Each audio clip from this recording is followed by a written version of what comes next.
Qoftë lëvduar Jezu Krisht. Të dashur vëllezër e motra, në këto ditë përgatitje për festën e familjes tuaj Zojës Rozare, çdo njani prej nesh thellësisht ka hyrë në meditim dhe në lutje për me falendëru Zotin, për me falendëru Zojën e bekume dhe Zojën Rozare për çdo ndihmë që ajo bën për ne dhe që me mantelin e saj të dashurisë e bekon besimtarët e vet, popullin. Prandaj në fillim dëshiroj të falenderoj Zotin për këtë mundësi që na jep me marr pjesë nesh për mënyrë të veçantë. Dëshiroj ta falenderoj familjaritarin tuaj dhe ish familjaritarin tim të Zllakuçanit, Domlushin, i cili nuk na harron dhe na respekton me ftesat e tij. Dhe Zoti juve gjithëve ju shpërbleft me të mirat e veta, duke lutur Zotin ju gjithmonë për thirrje të shenjta, sepse siç e dim, vëllezër dhe motra, Zoja Mari, Zoja Rozare mbetet ikonë e dashurisë mënyrë të veçantë për thirrjet, për ato vajza, për ato meshtarë që dëshirojnë me gjithë zemër m'ia kushtu jetën Zotit. Për çdo njërin prej nesh, për mënyrë të veçantë, për njerëz të dedikuar Zotit, ajo mbetet vërtet një pasqyrë për të ndjekur. Prandaj kjo nanë jona qiellore nuk është vetëm thjesht në zemrat tona, por është udhërrëfys për jetën tonë. Sepse ashtu sikur të bekon nana, nuk të bekon kërkush. Nuk të bekon as prifti, sikur të bekon nana. Sepse prifti të bekon në emën e Zotit, ndërsa nana ka bekimin e amën. I te ka lënë bekimin e redondt. Duke u përgatit për Zojën Rozare, e kemi parasysh misteret e Krishtit, vujtet e Krishtit në kryq, e cila po i njëjta nanë e ka pa Krishtin të vujtë. Po i njëjta nanë ka besu në ringjalljen e tij. Prandaj ky aspekt i ringjalljes së birit të saj, birit të Zotit, po të njëjtën kohë natyrën njerëzore, por Zot ajo ka shpresu dhe ka besu thellë që ne besojmë vërtet në Krishtin e ngjallur, jo në Krishtin e vdekur, sepse nga i vdekur s'ka qysh minimum kërkuj. Prandaj Zoja Mari mbetet edhe ky në aspektin e besueshmërisë një shpresë për njerëzimin. Ne edhe Ungjillin e shenjtë që lexuam sipas Lukës na flet se si duhet me pas fe më shumë, se si duhet feja jonë më rrit më shumë. Por ndoshta nuk e di se nuk mjafton ne me besu vetëm në Zotin. Po janë 3 elemente kryesore që besimtari duhet të ketë parasysh dhe duhet të rritet në fenë e Krishtit, si thot Ungjilli i Shenjtë, në 3 aspekte, në 3 mënyra. E para me besu në Zot, dhe me besu jo kur na merr mendja neve, por me besu në çdo moment dhe çdo kohë, pavarësisht rrethonave të jetës. E dyta, me ndjek ligjet e Zotit. Dhe e treta, me dash Zotin. Pa i kalu këto 3 hapa të rëndësishëm në rritjen e fesë, në edukimin e shnosh të shoqërisë, nuk mund të ketë zhvillim shpirtëror të thellë në zemrat tona. Sepse zakonisht në tronjet tona shqiptare është elementi vetëm i fesë tradicionale dhe jo i fesë i jetuar në sintoni të ngushtë me Krishtin. Akoma s'kemi arrit me mri me pas Krishtin bukë përditshme, mos me jetu pa ta.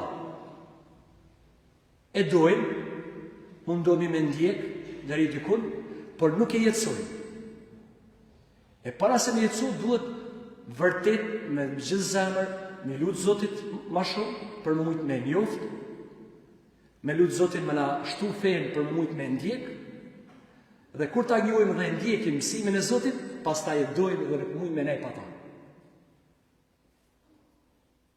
Prandaj, vllazër e motra, ashtu sikur Zoja Mari, Zoja Rozare, se ne I thojmë Zoja Ndihmtare, Zoja Këshillit Mirë, ajo është njëjta figurë, nana e Krishtit, nana jonë, nana kishës, ajo mbetet gjithmonë një ikonë që duhet na me ndjek dhe me qenë shembull I mirë për gjeneratat e reja.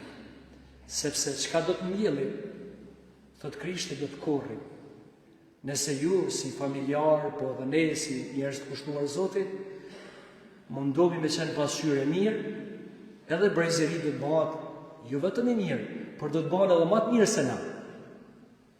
Këtë varet qysh I prim na. Për këtë arsye na duhet më kanë shumë të kujdesshëm në shumë pika jetësore. Askush nuk është si ndërbijat e Jeruzalemit. Askush, vllazër e motra, nuk është më e madhe se Zoja Mari. Edhe lutjet që I bëjmë ne të falim e Mari, hir plot e Zotit me ty. E bekuar je mbi të gjitha gratë. Dhe I bekuar është fryti I barkut të Jezusit. Do të thotë, nuk ka askush, jo vetëm nga gjenia femërore, nga nana tona, nga granimi, por në mënyrë të përgjithshëm, nuk ka kërkush më I bekuar se Zoja e bekuar. Sepse po të mos ishte Zoja e bekuar, aq e bekuar, aq e shenjtë, aq e papërlyer dhe që e ka kryer vullnetin e Zotit, nuk kish mujt me lind Krishtin, I paracaktuar për Zotin. Po pikërisht e ka caktuar Zoën Mari, më kone kështë caktuar një gru tjetër. Por e ka caktuar ata sepse ajo mbetet gjithmonë një shembull I mirë për ndjek edhe më e bekuar se të gjithë. Prandaj, vllazër e motra, besimi në Zoën Mari është shfaq jo vetëm nga nana tona, që nuk e kanë hequr rozaren prej durve, dhe ndoshta jo vetëm që kanë thënë gjumi, por kanë ndru jetë, nga kjo jetë në jetën e amshushme me rozaren në dorë. Ajo rozare neve na ka beku, na ka ndihmu, e sot jemi shndëshë mirë edhe fal rozares së shenjtë, që kanë bërë prindrit tanë mënyrë veçantë nanat. Por edhe papat, duke përfshi papën Pio XII I viteve 60, që ka qenë shumë I lidhur me rozarin. Gjithashtu, pastaj ka vazhduar Gjon Pali II, ka qenë shumë I lidhur me rozarin shenjtë, me Marin. Edhe pastaj edhe Nana Treze, një motre jona Shën Trezja, e cila jetën e saj ja ka kushtu Zojës Mari. Logo I saj ka qenë qendra dhe lutjet e saj ka qenë Zoja Mari. Normal që jetën e saj ja ka kushtu Krishtit, Zotit, shërbim popullit, bashkësisë e krejt, por në zemrën e saj, thellë në zemrën e saj, ka qenë vërtet Zoja e bekuar. Vllazër e motra, shembulli I gjithë këtyre figurave shenjta, duke përfshi nanave tona, papave me radhë, mbetet edhe për ne gjeneratat e reja, mos ta hupim kontaktin me Zoën Mari.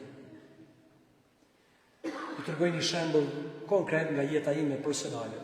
Edhe pse jemi një familje e madhe, kim pas edhe kushtet e mira, sepse baba na ka punu jashtë, por nga një smundje viteve 91, 92 ka ndru jetë, edhe unë isha I vogël, moshën 13 vjeç, shumë fëmijë, mbështetja në Zoën Mari ka qenë shumë e rëndësishme, sepse zakonisht jenë duka gjendu dhe me gjeri lutëm shumë shenjtrëve të tjerë, që ka është krejt logjike, bukur, sepse ata ndërmjetësojnë paranesh për Zotin dhe janë shembull I mirë për të ndjekë, por Zoja Mari mbetet gjithmonë për mua parasysh, sepse ju kam mbështetur asaj qysh I vogël. Edhe në seminar, pastaj në Prizren, edhe në Itali në studime, gjithmonë kur kam qenë vështirë, sepse jeta si meshtar, para se më ba, nuk është e lehtë.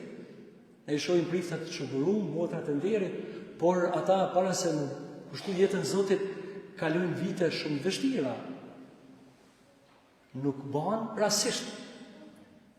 Ashtu kur një nanë që nuk bëhet nanë rastisht, dhe të thëtë duhet me fitu besimin në familje, të burrit, të gruaja, me ditë me duku fëmijë, tek mi thonë dikush babi mirë dhe nani mirë, duhet kohë. Ashtu dhe formimi jonë. Por gjithmonë ju kam lutë zojës bekume edhe në lutit e mia personale, më duket si mu shkleru kur lutë në zojës Mari, kur lutë në Rozarën. Shklerona, në shta kide vrejtë edhe ju. Aqë shumë se e dëni që ka herë ju vinë edhe lëtë pa dashje, sepse e dëni fort. Edhe kam përshtypje që si kur më dëdhë mu ka herë, aqë shumë se e du, ka herë më vinë lëtë vetë me tim, se nështë ta thamë, aqë e mirë është kjo, që unë nështë ta nuk jam ide një dritu, për në anën tjetër thamë, kjo unë më banë, më ba dhe më mirë, shlerona, kër i lutë në zojës Mari. E mendoj që edhe ju duhet me përjetu këtë gjatë, është gjatë e mërkullueshme. Sepse, vërtet, kër ne dorëzohemi ndurë saj, jeta jonë merr një kaje ndryshe. Bëmi ma të boseshëm, ma të dashtën, ma dërdhancë, ma bamirës, ma pak të paragjykus, ma të arsyeshëm e tjerë, sepse kretë këto vërtyte dhe vlera, Zoja Bekumi ka pas. A e kalon edhe Krishtin e vogël me lujt, me dalë, me konë kontakt me tjerë. Nuk i ka baza. Vetëm në një moment që ka qenë shqetësume, që nuk e ka pa gati të ditën. Pastaj Krishtin e kanë gjetë në tempoj, duke përdiku fjallën e Zotit moshën 12 vjeç. Por Zoja Mari e ka lënë fëmin e vetë. Ta shijon fëmërin. Sepse e ka ditë që ajo është e udhëhequr për dorën e Zotit. Ajo është e udhëhequr për bekimit të saj, për lutjeve të saja. Prandaj vëllezër dhe motra, një fjalë e urtë thotë, me bosqeshje njeriu të i kalon brengat, me durim të i kalon vështërsit, me heshtje dhe dituri të i kalon ignorancën, me fjalë të mira të i kalon urrejtjet. Edhe ne dy gjëra duhet të kemi përveç 10 unimeve që duhet ndjekim, duhet dy gjëra të kemi parasysh si njerëz, se para se mu bë besimtar, na duhet më konë njerëz të mirë. Ti s'mund të më konë besimtar i mirë, pastaj njeri i mirë. Jo. Duhet më konë njeri i mirë, pastaj qytetar i mirë, tek besimtar i mirë. Janë disa shkallë, sikur ju thash, se janë disa shkallë me ndjek Zotin. Nuk mjafton vetëm me besu, po me besu, me ndëgju ligjet e tij që janë për të mirën tonë, edhe me dashur. Ashtu edhe jeta jonë si njerëz të krijuar prej Zotit, prej Tij, janë disa etapa. Dhe ne dim dy gjëra që e bën njeriu të mirë: zemra mirë dhe gjua amel. Ku fatkeqësisht na mungojnë për dëshmërinë tonë. Jo gjithmonë e kemi zemrën e bardhë, e kënaqem kur dikush kënaqet. Po ja kemi natin kur dikush përparet. Edhe në më gëzu me ata që gëzohet. Dhe e dyta, gjua amel. Ki pa disa njerëz janë shëjgoj amel. Na mund të thujmë masanej edhe shka dojmë, por njeriu shka ka në zemër e thët në gojë. Po herë ta vuan pa i dal është e pamundshme. Edhe vërteta, edhe gënjeshtra. Kështu që këtu dy elemente njerëzore që janë primare për njeriu. Duhet gjithmonë me pas zemrën e mirë edhe gjuhën e amel. Sepse kur e ki zemrën e mirë, ta banë Zoti i mirë. Ti qelë Zoti i rrugët. Se s'menon keq për kërkan, menon veç mirë. Ndërsa kur ti ki gjuhën e amel, ti atëherë krejt jeta jote ka më kanë i rrethuar me shoqni, me familje të mirë, me njerëz të rrethuar. A kur ki zemrën me zvet, tillë, e se thon kujm puna marr, edhe e ki gjuhën gjarkën, s'ki me pas kërkan ofër. Kanë me i kujteje. Prandaj vëllezër e motra, të mundohemi që t'jeni të arsyeshëm e dashur, sepse në fundit kur e lajmë këtë botë toksore, do t'i marrim me veti vetëm 2 metra me një të vorri, kur çdo tjetër më shumë. Do të folin fjalë të mira për ne, këto e mëshill, por Zoti do të na pyet neve për vlerat e mira shoqërore, për vlerat e mira fetare, për vlerat e mira kombëtare, sa kim punu na për vendin tonë. Edhe një letër nëse gjymë në tokë, do të me marë me thonë falë, se kam në vend pa vend, me lana të ku ka vendin. Edhe ajo është kontribut ndaj vendit tanë, ndaj popullit tanë, ndaj kombit tanë. Të lusim Zotin, Lazën Mutra që vërtet duke i jetu vlerat fetare të ndërlidhura me vlerat shoqërore kombëtare, njeriu pastaj kur gërshëtohet me këto vlerat bukra, e ka një shpirt të bardhë, jeton harmonimet e tjera, dhe duke jetu mirë me tjere, kalëm mirë edhe me Zotin, Zoti ju bekoft, këto ditë zojës rozare që jeni duke jetu, jo plotësov zojë rozare dëshirat, dhe bekoft gjithmonë familjet e juja. E shfrytëzoj rastin të i falenderoj edhe Radio Marin, që vazhdimisht është në hecjen tonë fetare, por i përshëndes përzemërsisht edhe gjithë ata familjarë të juj, që keni lënë shtëpiat e juja, ata pleq, plaka, fëmijë, jetima, të varfër, që Zoti vërtet ju ndihmon dhe dashuria e zojës bekume dhe zojës rozare t'i përcjell gjithmonë në jetën e tyre, qoftë lënduar Jezu Krishti.